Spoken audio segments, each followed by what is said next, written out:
इन्नमा यल्बिसुल हरीरा फी दुनिया। आका अलैहिस्सलाम ने फरमाया अगर कोई इस दुनिया में रेशम पहनता है तो क्यों पहनेगा? ताकि वो लोगों को दिखाए मैं बड़ा अमीर हूँ, मैंने बड़ा ये शाना किस्म का लिबास पहना है। तो देखे ना, सोना है, हरीर है, ये जिसे हम रेशम कहते हैं, तो सोना भी मर्द के ऊपर हराम है। इसी तरह रसूलुल्लाह सल्लल्लाहु अलैहि वसल्लम ने ये जो रेशम का कपड़ा है इसका लिबास बना के मर्दों के लिए पहनना, या आका अलैहिस्सलाम ने फरमाया कि ये मना है। हाँ, अगर कोई फिर भी बाज नहीं आता, ये रेशम तो अल्लाह रब्बुल आलमीन हमें जन्नत में पहनाएगा, आखिरत में हमारा हिस्सा है।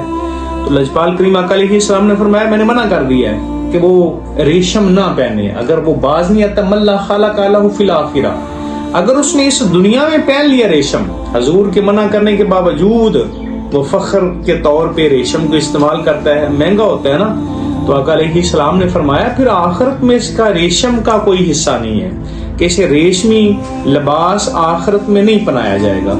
इसलिए अगर आप चाहते हैं कि जन्नत में आपको जन्नती आखिरत वाली आला से आला रेशमी लिबास पहनाया जाए, तो फिर दुनिया में इस चीज से आप इज्तनाब करें। और रसूलुल्लाह सल्लल्लाहु अलैहि वसल्लम अगर वो पहन लेता है इन्नमा यल्बिसुल हरीरा फिर दुनिया, अगर दुनिया में उसने इसको पहन लिया फिर आखिरत में उसके लिए किसी किस्म का कोई हिस्सा नहीं है।